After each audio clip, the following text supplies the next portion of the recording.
সংগঠনের বিরুদ্ধে কি ব্যবস্থা নেওয়া হবে, সরকারের পলিসি ডিসিশন এবং সরকার এটা খোঁজ খবর নিয়ে যথাযথ আইনিভাবে এটাকে দেখবেন। জাতীয় ঐক্যের ডাক প্রধান উপদেষ্টা ডক্টর ইউনূসের সঙ্গে বিএনপি নেতাদের বৈঠক, জনগণকে শান্ত থাকার আহ্বান। যারা বাংলাদেশের স্বাধীনতার মধ্যে প্রতিহুমকি হয়ে দাঁড়ায় তাদেরকে প্রতিহত করার জন্য সমস্ত রাজনৈতিক দলগুলোর সাথে আলাপ আলোচনা করে এই জাতীয় ঐক্য সৃষ্টি করার ব্যাপারেও আমরা আহ্বান জানিয়েছি। আমাদেরকে নিয়ে অনেক অপপ্রচার হচ্ছে। প্রধান উপদেষ্টা সবাইকে শান্তির বার্তা দিয়েছেন এবং সবাইকে শান্ত থাকতে বলেছেন। দেখছিলেন প্রধান শিরোনাম, রাতের সময় সঙ্গে আছি আমি সজল মিত্র রিচার্ড। এবার অন্যান্য শীর্ষ সংবাদ। নির্বাচনে অংশ নেয়ার বাধা কাটল বেগম খালেদা জিয়া চ্যারিটেবল ট্রাস্ট ও বড় পুকুরিয়া দুর্নীতি মামলায় খালাস, আরও 2 মামলায় তারেক রহমানকে অব্যাহতি। সংসদে আসন সংরক্ষণ চায় আদিবাসীরা, নির্দলীয় প্রতীকে স্থানীয় নির্বাচনের দাবি। আইনের শাসন প্রতিষ্ঠা হলে দূর হবে বৈষম্য, বললেন সংস্কার কমিশনের প্রধান। ধলেশ্বরীর দূষণ নিয়ে লুকোচুরি, পরিবেশ অধিদপ্তরের তথ্যের জন্য টাকা দাবি। সহজ বিষয়কে কঠিন করা হচ্ছে বলছেন বিশেষজ্ঞ।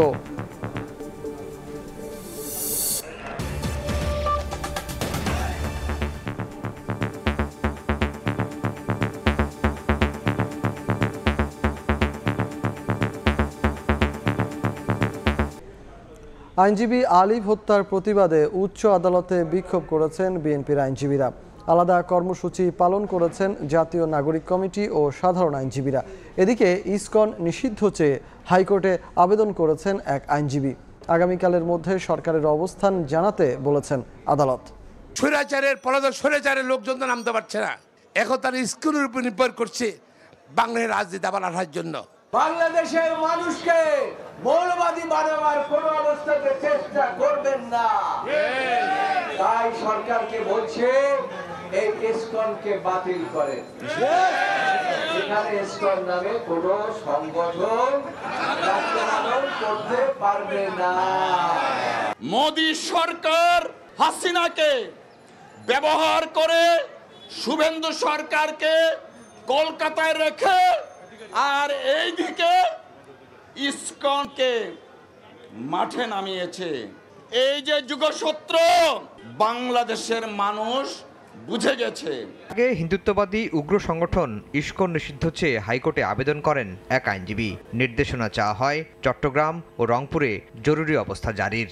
কোর্টে দাঁড়িয়ে অ্যাটর্নি জেনারেল বলেন, ইসকন নিষিদ্ধ হবে কিনা তা পর্যালোচনা করবে সরকার।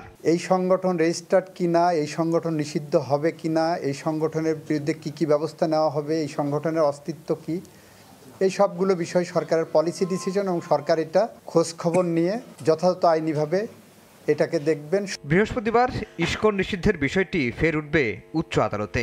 অবস্থান স্পষ্ট করবে রাষ্ট্রপক্ষ। আফজাল হোসেন, সময় সংবাদ, ঢাকা।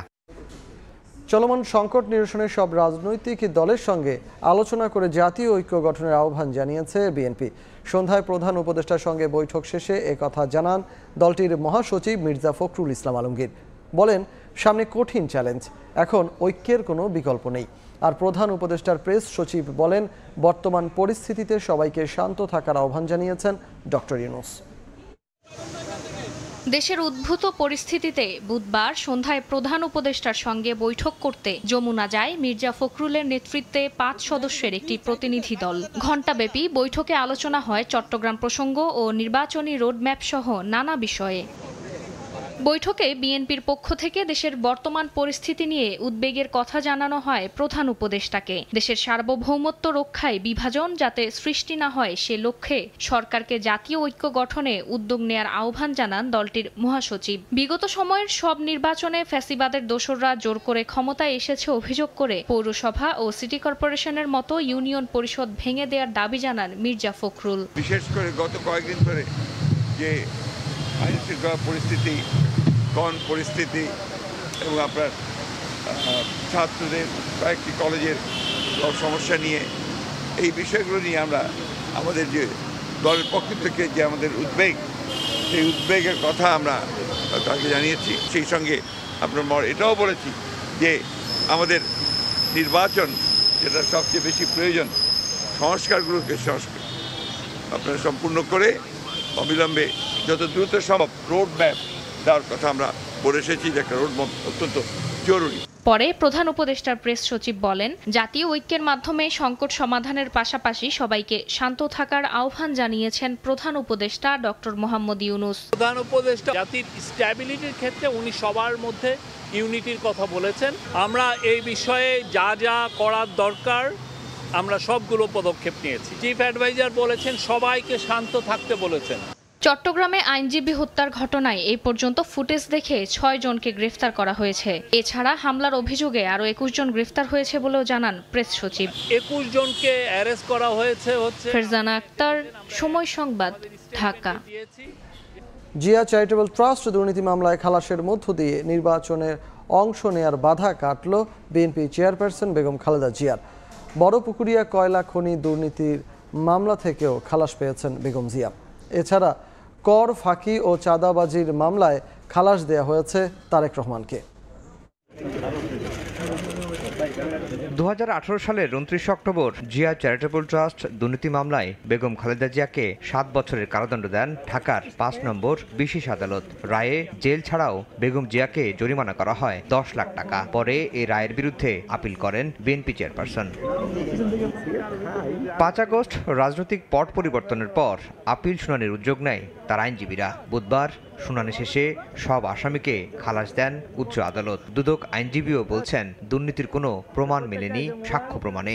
এই টোটাল কেসে 32 সাক্ষীর মধ্যে শুধু এফআইআর বা চার্জে বললেই হবে না ক্ষমতার অপব্যবহার, এইটাকে সাক্ষী দিয়ে প্রমাণ করতে হবে। টোটাল কেসে একটা কোথাও নাই যে ক্ষমতার অপব্যবহার হয়েছে। শেখ হাসিনা এই যে আমাদের বেগম খালেদা জিয়ার উপরে যে অমানবিক ভাবে বিচার করেছেন, তার চাইতে বেশি বিচার আল্লাহ তার প্রতি করেছেন। তিনি ভাতও খেয়ে যেতে পারেন নাই।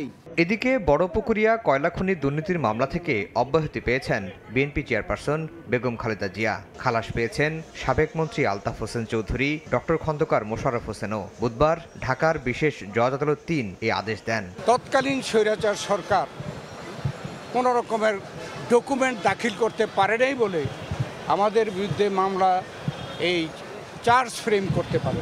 এছাড়া কর ফাঁকি ও চাঁদাবাজির মামলায় বিএনপির ভারপ্রাপ্ত চেয়ারম্যান তারেক রহমানকে অব্যাহতি দিয়েছেন আদালত। আফজাল হোসেন, সময় সংবাদ, ঢাকা। যুক্তরাষ্ট্রের ভিসার জন্য ঢাকার মার্কিন দূতাবাসে গেলেন BNP chairperson Begum Khaleda Zia. Visa প্রক্রিয়ার অংশ হিসেবে তিনি বায়োমেট্রিক ডেটা দিয়েছেন। এ সময় তার সঙ্গে সৌজন্য সাক্ষাৎ করেছেন ঢাকায় নিযুক্ত দেশটির ভারপ্রাপ্ত রাষ্ট্রদূত মেগান বোল্ডিন। ঢাকায় মার্কিন দূতাবাসে প্রবেশ করছে সাবেক প্রধানমন্ত্রী ও বিএনপি চেয়ারপারসন বেগম খালেদা জিয়ার গাড়িবহর। দুপুর প্রায় 2:30টার দিকে হঠাৎ দূতাবাসে বিএনপি নেত্রীর আগমনে আলোচনায় আসে বিষয়টি। যুক্তরাষ্ট্রের ভিসার জন্য দীর্ঘ সময় পর দূতাবাসে গেলেন বেগম খালেদা জিয়া। ভিসা প্রক্রিয়ার অংশ হিসেবে দিলেন বায়োমেট্রিক ডেটা। প্রায় 40 মিনিট সেখানে অবস্থান করেন বিএনপি চেয়ারপারসন। এ সময় তার সঙ্গে সৌজন্য সাক্ষাৎ করেন ঢাকায় নিযুক্ত যুক্তরাষ্ট্রের ভারপ্রাপ্ত রাষ্ট্রদূত মেগান বোল্ডিন। বিকেল 3টার পর বিএনপি নেত্রীর গাড়িবহর বারিধারা থেকে গুলশানের বাসভবনের দিকে যায়। এর আগে গত 8ই নভেম্বর যুক্তরাজ্যের ভিসা নিয়েছেন বিএনপি নেত্রী। দেশটির একটি হাসপাতালে তার চিকিৎসার কথা রয়েছে, তবে প্রয়োজনে তাকে আমেরিকায় যেতে হতে পারে বলে জানিয়েছেন চেয়ারপারসনের ব্যক্তিগত চিকিৎসকরা। কথা রয়েছে তার লিভার প্রতিস্থাপনের। সাবেক এই প্রধানমন্ত্রী দীর্ঘদিন ধরে আর্থাইটিস, ডায়াবেটিস, উচ্চ রক্তচাপ, কিডনি ও লিভার সিরোসিস সহ নানা শারীরিক জটিলতায় ভুগছেন। জুম্মান সাদিক, জ্যাভলিন, সময় সংবাদ, ঢাকা। এবার বাণিজ্যের খবর।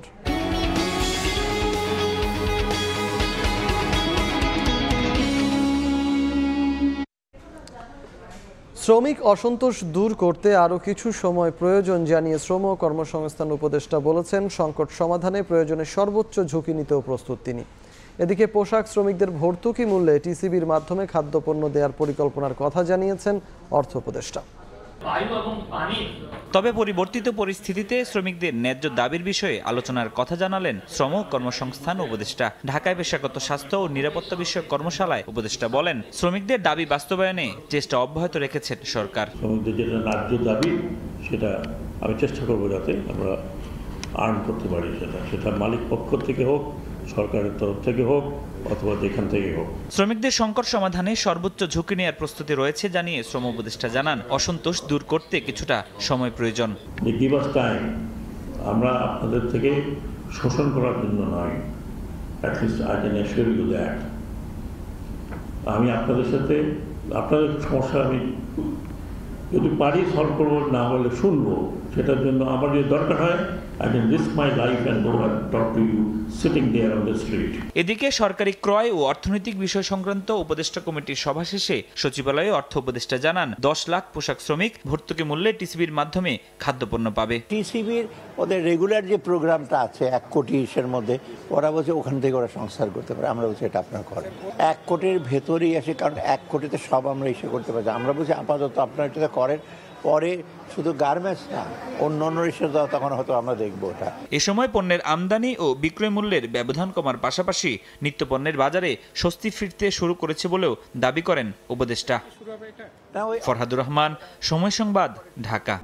এ পর্যায়ে শীর্ষ সংবাদগুলো জানিয়ে দিচ্ছি আরেকবার।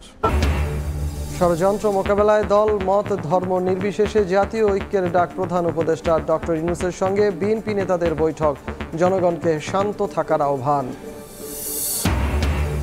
এবং নির্বাচনে অংশ নেয়ার বাধা কাটল বেগম খালেদা জিয়ার। জিয়া চ্যারিটেবল ট্রাস্ট ও বড়পুকুরিয়া দুর্নীতি মামলায় খালাস, আরও 2 মামলায় তারেক রহমানকে অব্যাহতি। এই ছিল রাতের সময়ের সঙ্গে থাকুন সময়ের।